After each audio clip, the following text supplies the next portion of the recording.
وہ فوراً اپنے دوپٹے کا کپڑا پھاڑ کر کے انگلی کو باندھتی ہیں اور خون روکتی ہیں، اور اس کے بعد کہتی ہیں چلو واپس گھر چلتے ہیں۔ گھر واپس آنے کے بعد وہ کہتی مجھے طلاق نہیں چاہیے، ساتھ میں رہوں گی۔ کہا عورتوں کا موڈ، عورتوں کا اس طرح کا فیصلہ، کیا بات ہے؟ وہ صحابیہ کہتی ہے میں نے سنا ہے کہ جب کبھی کوئی بندہ بیمار نہیں ہوتا تو اللہ اسے پسند نہیں کرتا۔ میں نے جب سے تم سے شادی کی ہے سال بھر ہو گئے، ایک بار بھی تم کو بیمار ہوتے نہیں دیکھا۔ مجھے ایسا لگنے لگا کہ کہیں تم اللہ کے ناپسندیدہ بندے تو نہیں ہو، اس لیے میں تمہارے ساتھ نہیں رہنا چاہتی تھی۔ اب جب راستے میں ٹھوکر لگ کر ناخن اکھڑ گیا تو مجھے احساس ہوا کہ اللہ تجھے بھی پسند کرتا، میں تیرے ساتھ رہنے کو تیار ہوں۔ وہ صحابیہ تھیں۔ میرے عزیزو، اس کا مطلب یہ نہیں کہ ہم آپس میں ایک دوسرے کے بیمار ہونے کی انتظار میں رہیں۔ شوہر یہ سوچے کہ میری بیوی بیمار کیوں نہیں ہوتی، اور بیوی یہ سوچتی رہے کہ میرا شوہر بیمار کب ہوگا۔ وہ توکل کا اعلیٰ درجہ ہے۔ انتظار اور تمنا مت کرو بیمار ہونے کا، بلکہ بیماری آ جائے تو اللہ کا شکر ادا کرو، آ جائے تو صبر کرو۔ عزیزان گرامی وقار، ہم آج امام حسین اور ان کے رفقائے گرامی رضوان اللہ علیہم اجمعین کو یاد کرتے ہیں تو صرف رونے کے لیے نہیں یا صرف غم منانے کے لیے نہیں، بلکہ داستان کربلا سنانے کا ایک عظیم مقصد یہ ہوتا ہے کہ نوجوانوں کے اندر، بلکہ بوڑھے اور بچوں کے اندر بھی ایمانی جذبہ ایسا آ جائے کہ وہ ہر مصیبت پر ڈٹ کر کھڑے ہو سکیں، ہر یزیدی کا مقابلہ کر سکیں۔ ایک تو اس کا میسج یہ ہے، اور دوسرا میسج یہ ہے کہ چاہے جیسی بھی مصیبتیں آئیں، ایمان کے ساتھ رہنا ہے، صبر اور شکر کو ہرگز نہیں چھوڑنا ہے۔ مصیبتیں ہمارے پاس اب اتنی بڑی تو نہیں آتی کہ ایک خاندان کے ہی اتنے لوگوں کو کاٹ دیا جائے، ایسی مصیبتیں تو نہیں آئی۔ اب جو کچھ بھی آتی ہیں ہمارے ساتھ، وہ مال کی کمی کی، کبھی دکان میں دھندا نہیں چلتا، کبھی بچے کسی کو نہیں ہو رہے ہیں، یا پھر گھر میں کوئی بیمار ہے، کوئی مستقل بیماری آ گئی ہے، یہی تو مصیبتیں ہیں۔ مومن کے لیے یہ قید خانہ ہے، زیادہ آسائش اور آرام کی فکر نہ کرو۔ یہ دنیا مومن کے لیے قید خانہ ہے۔ اسی لیے شاعر نے کیا خوب کہا، جب کسی کا انتقال ہوتا ہے، ایک سچے مومن کا انتقال ہوتا ہے، تو لوگ کہتے فلاں مر گیا، فلاں مر گیا، تو ایک شاعر نے بہت اچھے انداز سے کہا ہے کہ کون کہتا ہے کہ مومن مر گیا؟ جو سچا مومن ہے اس کے لیے کہہ رہا ہوں۔ وہ شاعر نے کہا کون کہتا ہے کہ مومن مر گیا؟ قید سے چھوٹا وہ اپنے گھر گیا۔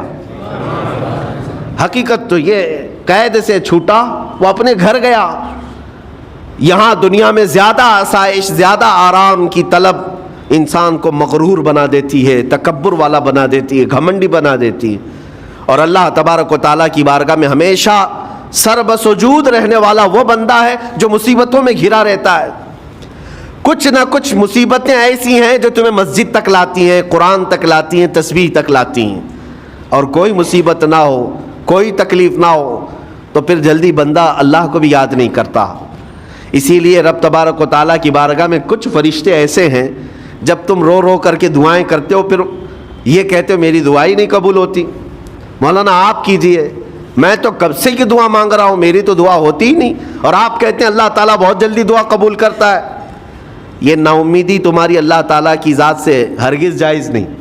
لیکن میں وجہ بھی بتا دیتا ہوں، کچھ فرشتے ایسے ہیں جو تمہاری دعائیں سن سن کر کے اللہ سے کہتے مولا یہ بندہ کتنا مانگ رہا ہے، تو قبول کیوں نہیں کرتا؟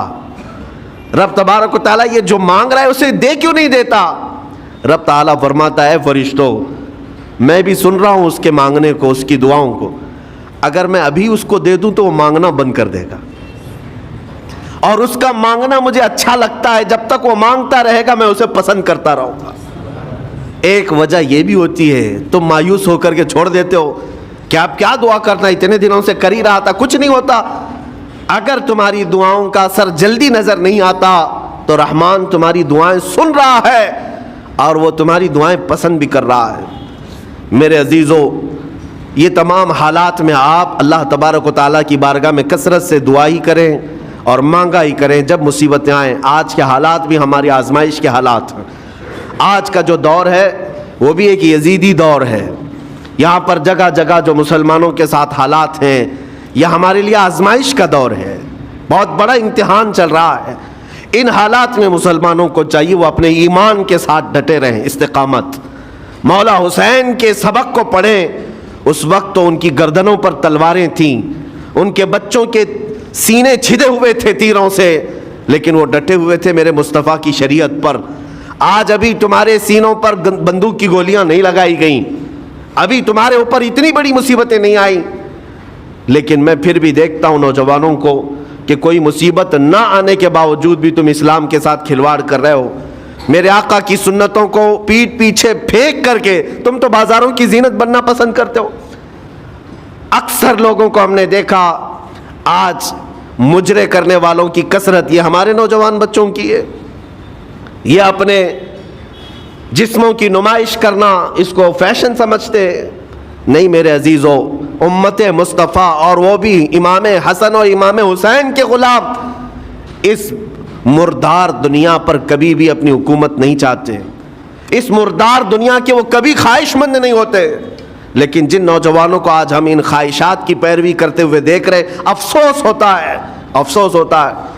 آج کے حالات میں تم بھی سنبھل جاؤ، کیونکہ ایک بہت بڑی جنریشن تمہارے پیچھے ہے اور وہ تمہیں دیکھ کر کے نقل کرے گی۔ اگر آج تمہارا راستہ بگڑ گیا تو یہ جو چھوٹے بچے ہیں وہ بگڑے ہوئے راستے کو ہی اسلام سمجھنے لگ جائیں گے، وہ اسی بگڑے ہوئے راستے کو ہی صحیح راستہ سمجھ بیٹھیں گے۔ اس لیے آج نوجوانوں کی کثرت میرے آقا صلی اللہ تعالیٰ علیہ وسلم کے عاشقوں کی ہونا چاہیے، اور ان سخت ترین حالات کا مقابلہ باڈی بلڈر نہیں کر سکتا۔ میں آپ کو بتا دوں، ان ظالم یزیدیوں کا مقابلہ کاجو بادام کھانے والا نہیں کر سکتا۔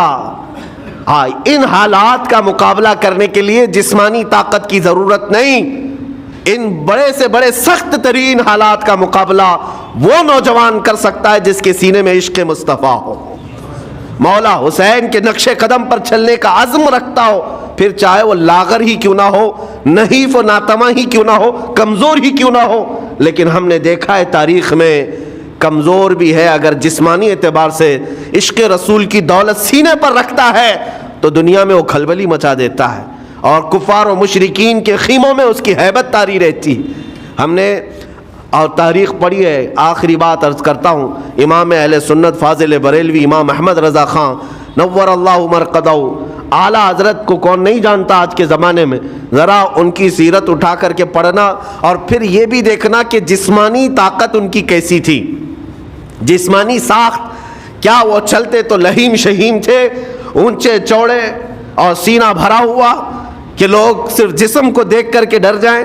نہیں، اعلیٰ حضرت فاضل بریلوی رضی اللہ تعالیٰ عنہ اس طرح جسمانی بہت اونچی چوڑی صلاحیت کے نہیں تھے، بلکہ بہت ہی ہلکا جسم رکھتے تھے، ہلکا جسم، دبلے پتلے تھے، لیکن جب اپنے حجرے میں بیٹھ کر کے قلم چلاتے تھے تو دنیا کے کونے کونوں میں ان کی گونج ہوتی تھی، اور بڑے بڑے قلعوں میں جو ہے زلزلہ آ جاتا تھا۔ اور سرکار غوث پاک رضی اللہ تعالیٰ عنہ کو کون نہیں جانتا؟ غوث پاک کا حال تو یہ تھا، جسمانی اعتبار سے آپ کی گردن کی ہڈیاں بھی دکھتی تھیں، اتنے دبلے تھے، اور کثرت عبادت کی وجہ سے، کثرت مجاہدات کی وجہ سے آپ کا جسم بہت ہی کمزور تھا۔ بلکہ ایک وقت کا واقعہ بھی ہے کہ آپ چلتے چلتے غش کھا کر گر گئے، چکر آ کر گر گئے۔ جسمانی اعتبار سے اکثر تو آپ پتے کھا کر کے رہے، کھانا بھی نہیں کھایا 40 سال تک، تو جسمانی اعتبار سے کمزور ہونا کوئی معنی نہیں رکھتا۔ لیکن دنیا یہ بھی جانتی ہے، گردن کی ہڈیاں ہی کیوں نہ دکھتی ہوں، ہاتھ و پیر کی ہڈیاں ہی کیوں نہ دکھتی ہوں غوث پاک کی، لیکن روحانی طاقت کا حال یہ ہے کہ کسی قبر کو ٹھوکر لگا دے تو مردہ زندہ ہو جائے۔ اس طاقت کو میں آج آپ کے سامنے کہنے کی بات کر رہا ہوں، عشق مصطفیٰ سینے میں ہو اور سچی عقیدت و محبت حسنین کریمین سے رکھتا ہو، اور پھر اپنے طریقے بدل لے تو بڑے جسم اور ڈیل ڈول بنانے کی ضرورت بھی نہیں آئے گی. مولا کریم تمہارا رعب خود ہی دشمنوں کے دلوں پر ڈالتا ہے. اللہ تبارک و تعالی ہم سب کو آئی ہوئی مصیبتوں کا ڈٹ کر مقابلہ کرنے کی توفیق عطا فرمائے. ہم سب کو استقامت عطا فرمائے اور صبر عطا فرمائے اور شکر عطا فرمائے, اور قیامت کے دن مولا تعالی ہم سب کو امام حسین کے ساتھ حشر عطا فرمائے. میرے آقا صلی اللہ تعالی علیہ وسلم کے جھنڈے تلے ہم سب کو جمع فرمائے. ہمارے ان نوجوان بچوں کو جو راہ راست سے ہٹے, مولا حسین اعظم کے راستے پر ان کو چلنے کی توفیق عطا فرما. قیامت تک ہماری نسلوں کو مولا عاشقان مصطفیٰ میں پیدا فرما.